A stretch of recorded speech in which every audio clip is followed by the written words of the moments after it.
끝나지 않는 노래. 최진영 장편소설. 프롤로그.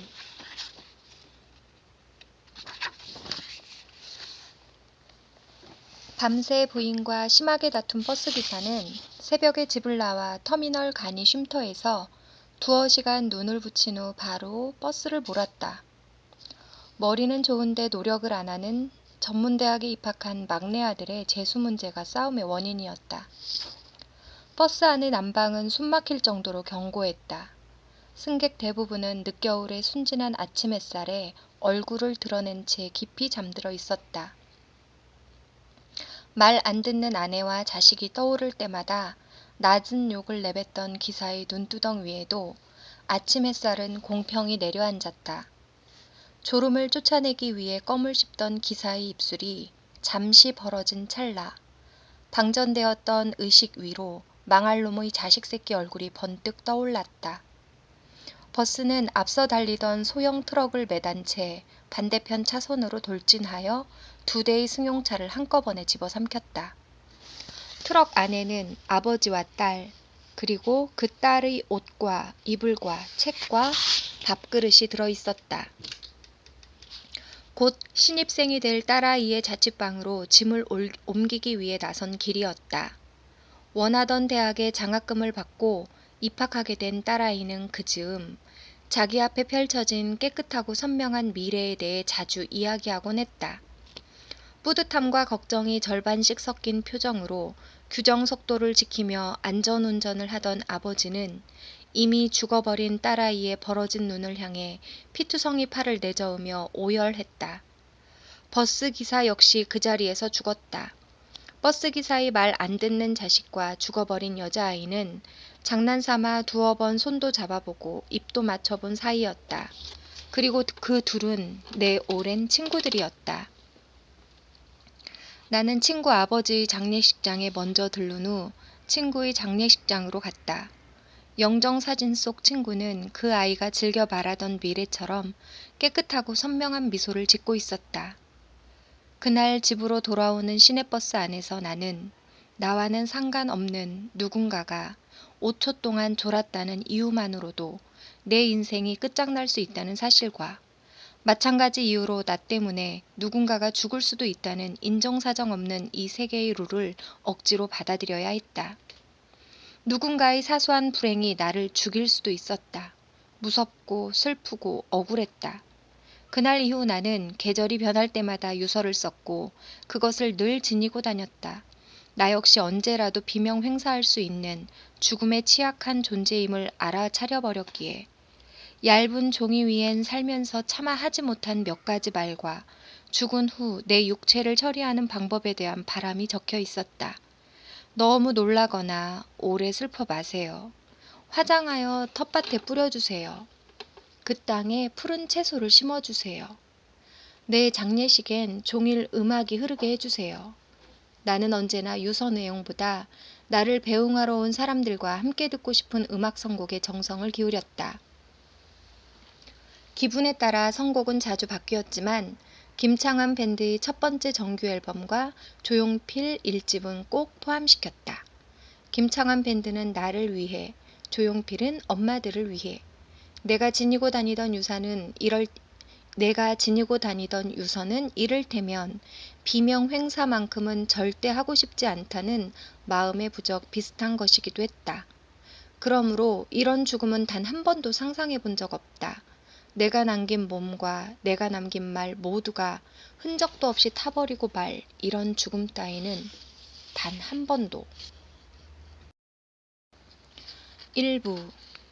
아주 오래전부터 시작된 노래. 두자. 두자는 두자의 엄마가 두부를 만들다가 낳았다 하여 두자라는 이름을 갖게 되었다. 1927년 내성면 두릉골에서 태어난 두자는 장씨 집안의 넷째 딸이었는데 두자 엄마는 두자를 낳은 다음 해에 아들을 낳다가 죽었다. 갓 태어난 사내 아이는 자기를 받은 할머니를 고통에 찌든 표정으로 한참이나 쳐다보다가 어렵사리 울음을 터뜨렸다. 두자 할머니는 아까운 며느리가 죽었다며 큰 소리로 울었지만 울음 사이로 비죽비죽 새어나오는 미소를 굳이 감추진 않았다. 남자 귀한 집안에서 손자를 봤다. 며느리 들인 지 8년 만의 일이었다. 이번에도 손자를 못 낳으면 아들이 더 나이 들기 전에 작은 며느리를 드리고야 말겠다고 매일 작심하던 차였다. 시어머니의 의중을 모를 리 없던 며느리는 결국 죽으면서 효도했다. 할머니는 손자를 업고 동네방네 돌아다니며 아들 낳고 죽은 며느리를 자랑했다. 동네 사람들이 흉을 보면 그년들 손자 없는 년들이 배알이 꼴려 시샘하느라 그딴 소리나 싸지르는 거라고 목청이 터지도록 욕을 해댔다. 할머니는 손자 이름을 장수라고 지었다. 세상 누구보다 오래오래 살아남으란 뜻이었다. 할머니는 어미 없는 손자에게 제 젖을 물렸다. 보래, 이 보래, 젖이 나와, 젖이 나온다 카이. 할머니는 축 늘어진 젖을 꾹꾹 짜내며 호들갑을 떨었다. 장수가 하루 종일 빨고 빨아도 젖이 남아돌자 할머니는 다 큰 제 아들에게도 억지로 젖을 물렸다. 폭포수처럼 쏟아지던 젖은 두 남자의 줄임배를 채우고도 남았지만 두 돌도 안 된 두자에게 남는 젖을 줄 생각 따윈 아무도 하지 않았다. 보름 넘게 줄줄 흘러내리던 젖은 한 달이 지나면서부터 뚝 끊겨버렸다. 아무리 짜내도 비릿한 물만 슬쩍 고이고 말았다. 밤낮 없이 지긋지긋하게 울어대는 아기를 업고 할머니는 젖동량을 시작했다. 서로 욕하며 싸우던 이웃들도 배고픈 아기에겐 스스럼 없이 제 젖을 내주었다. 마침 동네엔 갓난애를 키우는 집이 5집이나 있었다.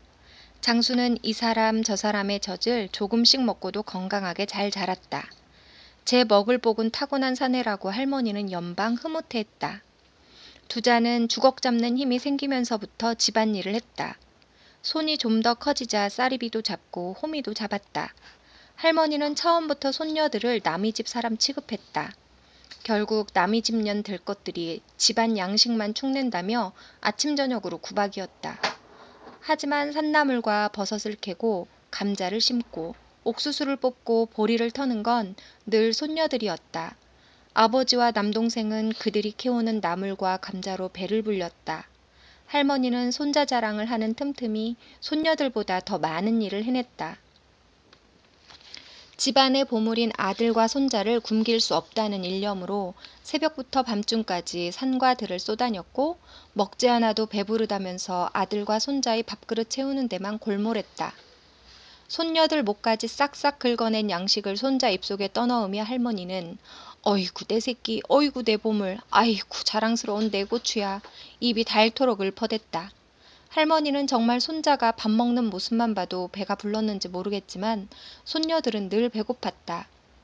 두자가 태어나기 몇 년 전에 도시에선 세계 최초로 어린이날을 선포하여 몇백 개의 소년단체를 만들었다고 하나 두자에게 어린이라는 말은 생전 듣도 보도 못한 외래어와 같았다. 두자는 단 한 번도 어린이인 적이 없었다. 태어나는 순간부터 마땅히 일을 하여 살림을 불리고 1살 어린 남동생을 보살펴야만 하는 어른이자 일꾼이었다. 작은 며느리. 며느리가 죽고 5년 후 할머니는 더 늦기 전에 작은 색시를 드려야 한다고 아들을 들볶았다. 어미 없이 자라는 장수가 불쌍하기도 하거니와 아무래도 손자 하나로는 영 불안하다는 게 그 이유였다. 5년이나 지났으니 그년 혼도 저 세상으로 벌써 넘어갔을 것이며 좋은 일 하다 죽었으니 아주 복된 곳으로 갔을 것이라고 아들을 설득했다. 자기 죽으면 제사상 차릴 며느리 하나는 있어야 할 것 아니냐고 우는 소리도 했다.